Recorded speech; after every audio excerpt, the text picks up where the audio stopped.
Les vraies voix Sud Radio, 17h-20h, Philippe David. Retour des vraies voix avec Philippe Bilger, Françoise Degois et Tom Conan. Le pass vaccinal est entré en vigueur aujourd'hui, un pass vaccinal qui suit le pass sanitaire et qui pourrait peut-être devenir une obligation vaccinale comme en Autriche où le Parlement a voté jeudi l'obligation vaccinale pour tous les adultes par 137 voix pour et 33 contre. Une obligation vaccinale déjà en vigueur en Italie pour les plus de 50 ans que le gouvernement allemand voudrait imposer mais que les médecins ne veulent pas appliquer, tandis qu'en Belgique, le comité consultatif de bioéthique de Belgique y a émis un avis défavorable. Bref, on peut se demander si la France va choisir la voie autrichienne ou la voie belge, d'où notre grand débat. Le pass vaccinal est-il la dernière étape avant l'obligation vaccinale? Et pour le moment, vous êtes 57% à dire oui sur Twitter avec nous. Daniel Obono, député La France Insoumise de Paris. Daniel Obono, bonsoir. Bonsoir. Est-ce que, à votre avis, c'était la dernière étape avant l'obligation vaccinale, ce pass vaccinal qui est entré en vigueur aujourd'hui à 0 heure? En fait, ce pass vaccinal est une forme d'obligation vaccinale déguisée. Le ministre Véran l'avait dit. C'est un Canada Dry d'obligation vaccinale, c'est ce que vous voulez dire? Oui, enfin, je pense que ça l'est de fait, parce que désormais, il faut avoir la preuve d'un schéma complet, ce qui va d'ailleurs poser un certain nombre de problèmes, hein, même pour les gens qui ont commencé ce schéma. La date limite étant le 15 février, il y a encore des millions de gens qui n'y seront pas au 15 février, donc je pense même que ça va être décalé. Et je pense que de fait, c'est déjà le cas. Après, on peut s'attendre au pire de la part de ce gouvernement. Hein. Il avait dit qu'il n'y aurait pas de passe sanitaire ni de passe vaccinal, et il l'a fait. Et jusqu'au dernier moment, jusqu'à la fin de la session, le fin février, on peut s'attendre au pire. Mais je crois qu'aujourd'hui, il a l'arme pour contraindre et pour emmerder les Français et les Françaises, comme l'a dit M. Macron, et il va l'utiliser. Et puis c'était surtout une manière d'essayer de faire deux camps, en gros les vaccinés qui s'identifieraient à la politique d'Emmanuel Macron et les non-vaccinés qui sont désignés comme des boucs émissaires à la vindicte. Et donc l'utilité, on va dire, politicienne a déjà eu lieu. Et donc en termes sanitaires, de fait, ce ne sont pas surtout, parce que c'est ça quand même qui est le plus important à discuter, ce ne sont pas ces mesures qui vont nous aider à faire face à une éventuelle 6e vague. Donc on le voit actuellement, le pass sanitaire est en place, ça n'a pas changé grand-chose sur le fait qu'on est dans une 5e vague, et donc c'est surtout l'utilité politicienne, mais je pense on va dire que c'est peut-être la dernière cartouche que le gouvernement avait dans sa avant la boîte. Présidentielle. Philippe Bilger. Madame la députée, vous pensez vraiment que Emmanuel Macron, à 3 mois de l'échéance présidentielle, après avoir dit le peu d'estime qu'il éprouvait pour les non-vaccinés, prendra le risque de rendre la vaccination obligatoire? Est-ce que ça ne constitue pas un risque politique pour lui, compte tenu de l'opposition qui demeure encore dans une partie peut-être pas si minoritaire que cela du pays? Daniel Obono. Disons que maintenant, j'évite de faire des paris sur le sens politique d'Emmanuel Macron et de la majorité, en tout cas sur leur sens des responsabilités. Moi, je pense que ce serait complètement irresponsable, mais ces derniers mois et même les dernières années, l'ensemble du mandat nous ont montré qu'il était capable de le faire. Après, comme je le disais, je pense que l'intérêt politicien a déjà été utilisé avec ses propos, et c'était une manière aussi de masquer l'incurie de sa politique. Malheureusement, si on fait face d'ici quelques semaines peut-être à de nouvelles flambées et l'amorce d'une 6e vague, oui, je pense qu'il prendra non pas un risque par rapport à la situation sanitaire, mais un risque politique. Pour à nouveau donner l'impression qu'il fait quelque chose, parce qu'avant tout, c'est de la com. Ce gouvernement a été constamment dans la communication et bien peu en fait dans l'anticipation et l'organisation d'une politique sanitaire globale. Donc moi, je pense qu'ils sont capables de tout, voilà, et de tout, et surtout n'importe quoi, comme on l'a vu depuis ces derniers mois et en fait sous ce mandat. Françoise Degois. Moi, je partage pas votre inquiétude, Daniel, non pas sur la fourberie et la rouerie de ce gouvernement, et essentiellement de ce président. Je pense que c'est le roi, le prince de l'ambiguïté, Emmanuel Macron. Le petit prince de l'ambiguïté, c'est pas François Mitterrand, parce que c'est pas la même épaisseur, c'est pas la même histoire. Mais il y a toujours une volonté d'embrouiller, finalement, c'est la version plus chic et en costume et plus mince de Jean Fume de François Hollande. C'est le fils vraiment de François Hollande. C'est le joueur de Bonneto, Emmanuel Macron. Il n'a rien de différent de mon ami François Hollande. Je veux dire, moi j'aime beaucoup François Hollande. Je sais que ce n'est pas votre cas, Daniel, mais je veux dire que finalement Emmanuel Macron procède de la même manière. Pourquoi je dis que je n'ai pas cette crainte sur le pass obligatoire, sur le vaccin obligatoire? Tout simplement parce que d'abord nous sommes trop près du premier tour de la présidentielle et qu'Emmanuel Macron a vu la première alerte ce week-end. Le sondage IFOP, il est très mauvais pour lui. Il perd 3 ou 4 points. 4, je crois, en code de popularité, pas en intention de vote. Mais surtout... Il perd un point en intention de vote. Oui, et surtout chez les personnes âgées, chez les retraités, où d'habitude il est très puissant. Et ça, il paye très strictement l'emmerdement. J'emmerde les non-vaccinés. J'en suis persuadé. On nous a rebattu les oreilles en nous expliquant que c'était formidable, qu'il avait consolidé sa base, etc. Pas du tout. Les Français, je le redis et je reboucle avec ce que je disais au début, les Français n'aiment pas le fracas. C'est-à-dire que et le capitaine Fracasse ne devient jamais président ou présidente de la France. Les Français aiment voir... c'est d'ailleurs pour ça que je salue la façon dont Jean-Luc Mélenchon, avant chaque présidentielle maintenant, se polisse, parce qu'il a bien compris que ce fracas ne convient pas à l'exercice de la campagne présidentielle. Et c'est pour ça que je dis qu'Emmanuel Macron a vu le danger là, sur cette chute-là. Et c'est pour ça que je pense qu'il ne touchera plus à la question vaccinale. J'en suis sûr. Daniel Obono. Bah écoutez, ça c'est effectivement un élément. Moi, ce que je dis, c'est que ce pouvoir, ce régime est imprévisible en fait. Et à chaque fois qu'on se dit ils ont touché le fond, ils peuvent partir sur des choix comme ça, purement électoralistes, purement tactiques. Après, de fait, il y a encore quelques garde-fous, même si la non-censure du Conseil constitutionnel fait craindre, mais bon, voilà, l'obligation, et s'ils louvoient en fait depuis le début, c'est qu'il y a quand même une petite difficulté à rendre obligatoire cette vaccination. Donc s'ils avaient pu le faire dès le départ, ils l'auraient fait. Donc il y a peut-être aussi effectivement cette difficulté-là institutionnelle, même si là aussi, je crois de moins en moins, tellement le Conseil constitutionnel a entériné, et puis voilà, il y a un effet cliquet comme ça depuis...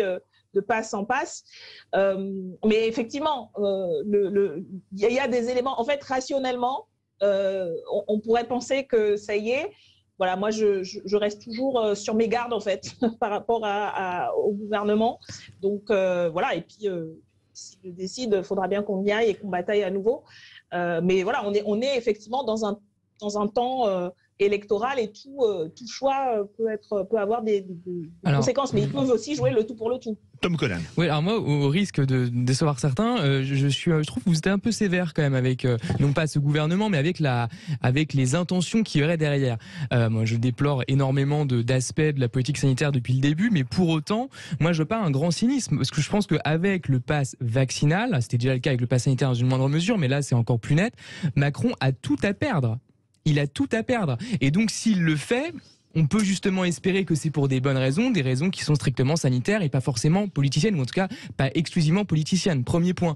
Deuxième point, ça me semble pas non plus choquant qu'un homme politique, surtout quand il est appelé ou amené sans doute à se représenter, fasse de la politique politicienne entre guillemets. C'est-à-dire à un moment donné, c'est quand même de la responsabilité d'un homme politique de faire de la politique politicienne aussi, c'est-à-dire de mettre en place des stratégies de communication éventuellement. Après, évidemment, il s'agit de défendre l'intérêt général, ce faisant. Mais c'est pas choquant en soi. Mais encore une fois, sur le cynisme et l'aspect calculateur, je ne suis pas sûr de le voir. Alors effectivement, moi j'étais beaucoup choqué quand il a effectivement utilisé ce terme emmerdé, alors qu'en plus le texte avait été relu par l'Élysée, donc c'était fait sciemment. J'ai trouvé ça totalement insultant et totalement débile d'un point de vue stratégique à mes yeux, parce que ça a crispé énormément de gens qui pouvaient en plus par ailleurs le soutenir. Mais en tout cas, s'il fait ça, je pense au contraire, c'est parce qu'il est de manière féroce, à tort ou à raison, convaincu que sa stratégie est la bonne. Donc je ne vois absolument pas de cynisme là-dedans. Au contraire, je vois plutôt de l'idéologie. Daniel, je vais répondre parce que... C'est pour répondre à la place de Daniel. Je vais répondre juste à Tom pour lui dire que justement c'est 100% du cynisme pur parce que les sondages d'opinion montrent que les Français sont favorables à une écrasante majorité au pass sanitaire. Si les Français... Mais pas au pass vaccinal. Non, mais même au pass vaccinal. Mais pas définitivement. Mais non, pas définitivement. Mais ils sont majoritairement... Emmanuel Macron, je peux vous ficher mon billet, mon cher Tom, que si 90% des Français étaient opposés au pass sanitaire, eh bien, ça fonctionnerait pas comme ça. Voilà. C'est quelqu'un qui gouverne nos sondages, Emmanuel Macron. Daniel Obono qui va répondre, même si Françoise Pardon, Daniel. Non, mais je suis d'accord là-dessus. Après, le problème, c'est que moi, par rapport à ce qui a été dit avant, je ne crois pas qu'il le fasse parce qu'il est convaincu que ce soit le seul moyen. Je pense que c'est tout le contraire. On sait que ce n'est pas ça qui fait baisser le taux de contamination. Donc, l'idée de faire...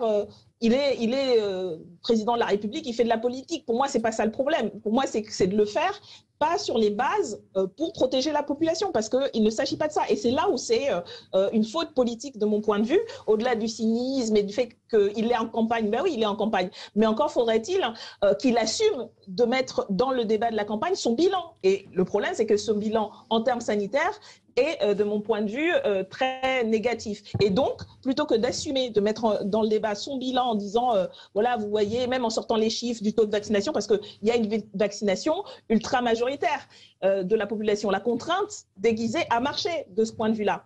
Donc, il pourrait y aller très, très honnêtement, mais c'est de manière malhonnête, c'est par justement des effets de com et d'utiliser en gros la variable passe sanitaire. Enfin, ce qui s'est passé, juste pour rappeler quand même, ces derniers jours, on a quand même eu un discours où d'un côté, on avait la carotte pour les vacciner en disant on lève les restrictions et le bâton avec le pass vaccinal.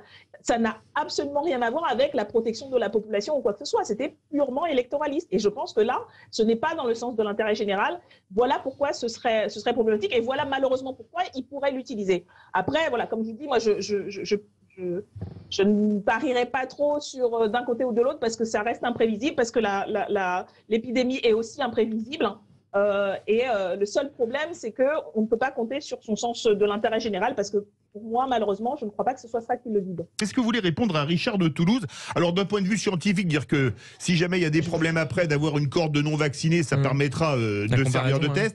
Mais c'est vrai que quand vous lisez la fiche qu'il y a, vous avez une dosée, deux dosées, pas de dose.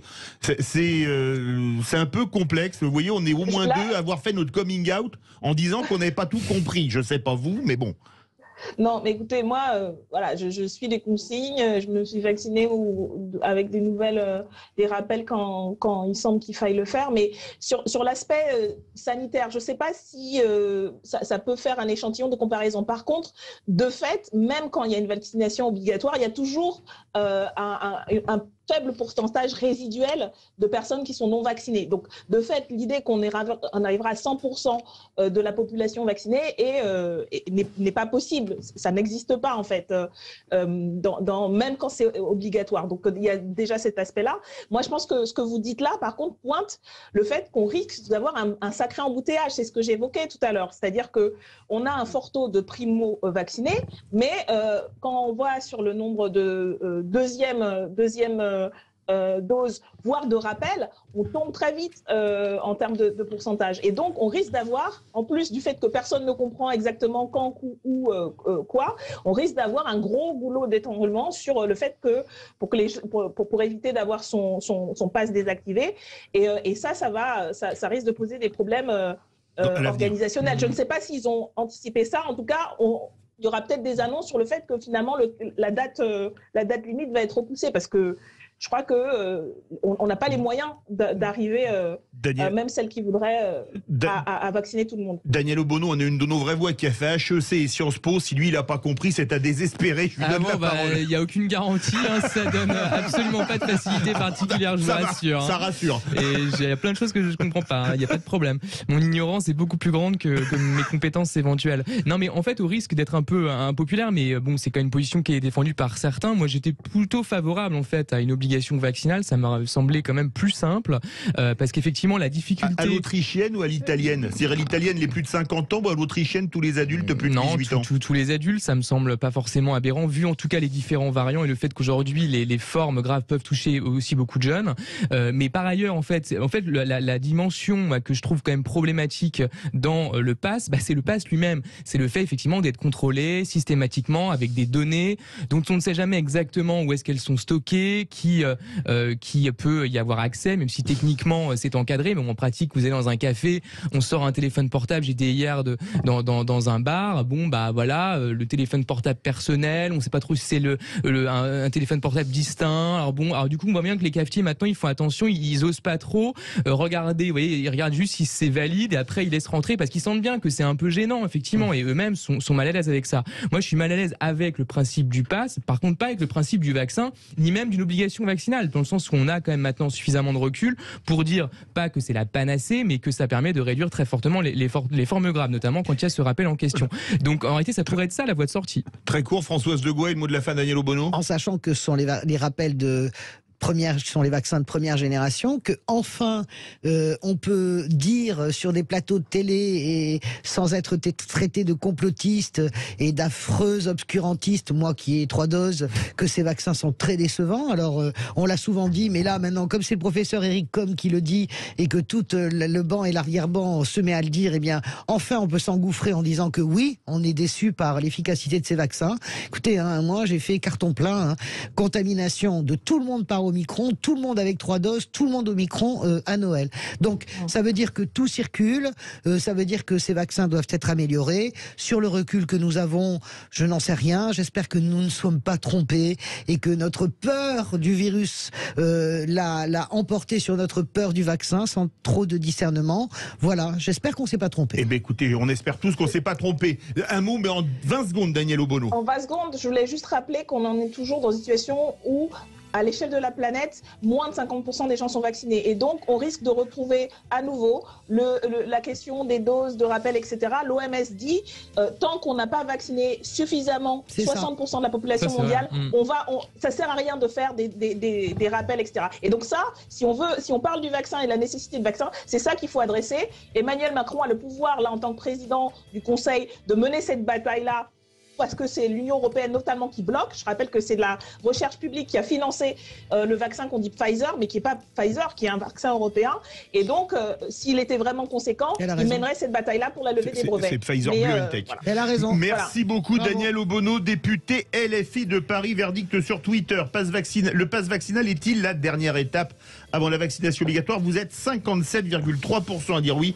Tout de suite, on va prendre la direction de Marmande, dans le Lot-et-Garonne, avec Philippe Rossi.